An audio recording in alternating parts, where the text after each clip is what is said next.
राय Tiwari teaching में एक बार आप सभी लोगों का स्वागत है। आज हम चर्चा करेंगे लेखांकन का परिचय। हम जानते हैं कि लेखांकन व्यवसाय की भाषा है। चूंकि यदि व्यवसाय को पढ़ना है, उसको जानना है, तो लेखांकन की क्रिया जाननी ही पड़ेगी। लेखांकन में होता क्या, चाहे व्यवसाय छोटा हो या बड़ा हो, प्रत्येक व्यापारी ये जानना चाहता है कि वर्ष में उसको क्या लाभ हो रहा है और क्या हानि हो रही है। तो इसके लिए कोई वित्तीय विवरण बनाता है। ठीक है, वित्तीय विवरण में क्या बनाया जाता है? व्यापार खाता, लाभ हानि खाता और चिट्ठा बनाया जाता है। क्योंकि व्यावसायिक क्रियाएं जो है वर्ष के पूरे वर्ष चलती हैं और वर्ष के अंत में ही लाभ हानि ज्ञात करना है। तो लेखांकन जो है, कह सकते हैं कि जो वित्तीय व्यवहार होते हैं उनको विधिवत, वित्तीय व्यवहारों को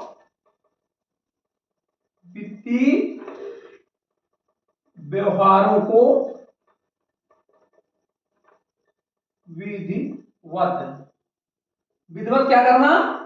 विधिवत क्या करना? लिखना, सुव्यवस्थित ढंग से लिखना। ठीक है, और प्रस्तुत करना, लिखना और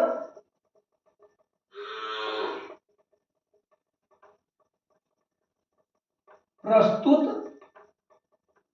करना क्या कहलाएगा? लेखांकन कहलाएगा। ठीक है ना? यानी ये सब करने की प्रक्रिया, वित्तीय व्यवहारों को विधिवत लिखने की प्रक्रिया या प्रस्तुत करने की प्रक्रिया लेखांकन के अंतर्गत आएंगी। इसीलिए कहा गया है कि लेखांकन व्यवसाय की भाषा है। क्योंकि बही खाता लेखांकन की प्रारंभिक अवस्था है। दिया रहता है कि बही खाता ये जो है लेखांकन की क्या है? प्रारंभिक अवस्था।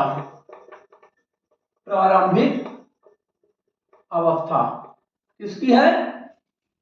बही खाता लेखांकन की प्रारंभिक अवस्था है। बही खातों को कह सकते हैं बुक कीपिंग। क्या कहते हैं? Book keeping. ठीक है ना? बुक कीपिंग होता है पुस्तक रखना। कैसी पुस्तक रखना? चूंकि व्यवसाय से संबंधित पुस्तक रखना। ठीक है ना? तो दोनों को मिला के हम कह सकते हैं कि व्यवसायिक व्यवहारों का पुस्तकों में विधिवत लिपिबद्ध करने की कला या विज्ञान को बुक कीपिंग कहते हैं। हम जानते हैं कि कई विद्वानों ने इनकी परिभाषाएं भी दी है। ठीक है ना? लेकिन हम कह सकते हैं कि बही खाता विज्ञान और कला दोनों है। विज्ञान भी है और कला दोनों है। विज्ञान और कला ये दोनों है। बुक कीपिंग क्या है? विज्ञान और कला दोनों है। इसमें जो मुद्रा में व्यक्त किए जा सके ऐसे व्यवहार जिनको हम मुद्रा में व्यक्त कर सकते हैं। किसमें व्यक्त कर सकते हैं? मुद्रा में व्यक्त कर सकते हैं, उन्हीं का लेखा इसमें किया जाता है। ठीक है, उन्हीं का लेखा कैसे किया जाता है? विधिवत एवं नियमानुसार। कैसे किया जाता है? मुद्रा में व्यक्त करने वाले विधिवत एवं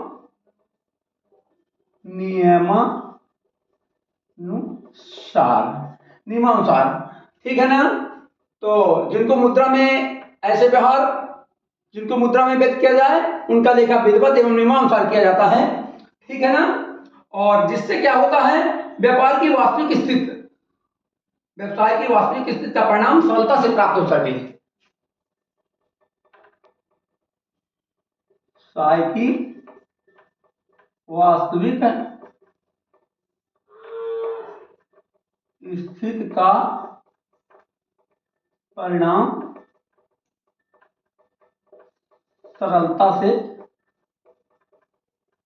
प्राप्त हो सके, ये कहला जाएगा बही खाता। क्या कहला जाएगा? बही खाता कहला जाएगा। ठीक है ना? क्योंकि अब जानते हैं लेखांकन और बही खाता एक ही चीज है। ठीक है, लेकिन बही खाता में इनको व्यवस्थित रूप से जो सौदे होते हैं इनको विधिवत एवं नियमानुसार व्यवस्थित रूप से लिखा जाता है।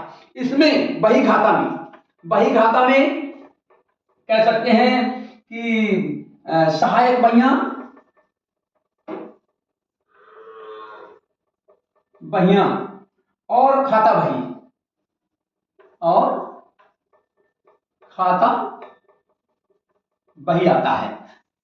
सहायक बहियां और खाता बही आता है। ठीक है, इसके अंतर्गत जर्नल तैयार करना, क्या करना, जर्नल तैयार करना, खाता तैयार करना, खाता तैयार करना करना और कह सकते हैं खतौनी करना या इनका शेष निकालना, शेष निकालना, ये सब आता है किसमें, बही खाता में। ठीक है ना। इस प्रकार इसको साधारण योग्यता वाला व्यक्ति कर सकता है। कौन कर सकता है, साधारण योग्यता वाला व्यक्ति भी इसको कर सकता है। ठीक है ना। जैसा कि हम जानते हैं बही खाता को लिखना एक विज्ञान और कला है। ठीक है ना।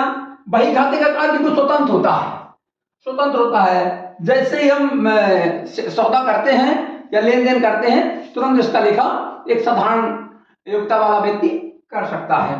ठीक है। इसका क्षेत्र चूंकि क्या होता है, संकुचित होता है। कैसा क्षेत्र होता है, संकुचित होता है। क्षेत्र कैसा होता है, संकुचित होता है। ठीक है ना। इसमें प्रतिदिन, जैसे ही सौदे हुए, प्रतिदिन हम इसमें लेखा करते हैं। इसमें कोई जांच का कार्य कोई नहीं होता है, जांच कोई नहीं होती है। ठीक है ना। और बही खाते का प्रारंभिक लेखा पूर्ण होने पर ही लेखांकन का कार्य चालू होता है। ये एक प्रकार से लिपिक कार्य है, ये प्रकार से बही खाते का कार्य लिपिक कार्य है। चूंकि इसमें क्या कह सकते हैं कि सहायक बहियां और खाता बही, जर्नल तैयार करना, शेष निकालना, ये सब होता है। साधारण योग्यता और क्षेत्र वाला, इसका साधारण योग्यता वाला व्यक्ति भी कार्य कर सकता है। इसका क्षेत्र संकुचित है, प्रतिदिन इसमें लिखा जाता है। जांच की कोई प्रक्रिया नहीं होती है। लेकिन इसी प्रकार से लेखांकन में भी जो भी सौदे लिखे गए हैं, लेखांकन में जो भी सौदे बही खाते में लिखे गए हैं, उनका क्या करना, उनका विश्लेषण करना,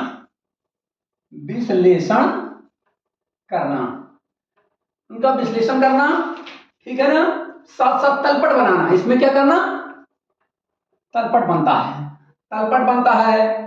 क्या कहते हैं, अंतिम खाते तैयार करना। साथ में अंतिम खाते तैयार किए जाते हैं, लेकिन इसको जो भी करता है, ठीक है ना, उसमें विशेष योग्यता होनी चाहिए। कैसी होना चाहिए, विशेष योग्यता होनी चाहिए। मतलब इसको करने वाला व्यक्ति विशेष योग्य होना चाहिए, इसका जानकार होना चाहिए। साथ ही यह एक विज्ञान है, इस कार्य को करना क्या है, एक विज्ञान है। ठीक है ना। साथ ही इसका कार्य जो है बही खाते पर निर्भर करता है, बही खाता पर निर्भर है। जब तक बही खाते का काम नहीं होगा तो लेखांकन का कार्य चालू नहीं होगा। ठीक है। इसका क्षेत्र क्या था, संकुचित था, लेकिन इसका क्षेत्र क्या है, व्यापक है, बड़ा है। ठीक है ना। तो हम कह सकते हैं इसमें वर्ष के अंत में, इसमें जो है अंतिम खाते जो तैयार किए जाते हैं, तो कब किए जाते हैं, वर्ष के अंत में। ठीक है ना। अंतिम खाते कब तैयार किए जाते हैं, लेखांकन में वर्ष के अंत में तैयार किए जाते हैं। इससे गणती संबंधी शुद्धता की जांच हो जाती है। किसकी जांच हो जाती है, गणती संबंधी शुद्धता की जांच होती है। इसमें गणती संबंधी शुद्धता की जांच होती है। ठीक है ना। और इसके बाद इसका काम जब पूर्ण हो जाता है, 1 वर्ष हो जाता है, तो इसका कार्य पूर्ण भी हो जाता है। ठीक है ना। तो इस प्रकार हम कह सकते हैं कि लेखांकन में और क्या कहते हैं बही खाते में काफी अंतर है। ठीक है। ये प्रारंभिक अवस्था हो गई, बही खाता क्या हो गई, ओपनिंग यानी प्रारंभिक अवस्था, और लेखांकन क्या हो गया, बही खाता के बाद की अवस्था यानी अंतिम अवस्था। तो हमको ये बात समझ में आ रही है कि बही खाते और लेखांकन के बारे में जो हमने आपको बताया, ये काफी आपको ज्ञानप्रद समझ में आया होगा, और आगे की प्रक्रिया हम बाद में देखेंगे। हरिओम।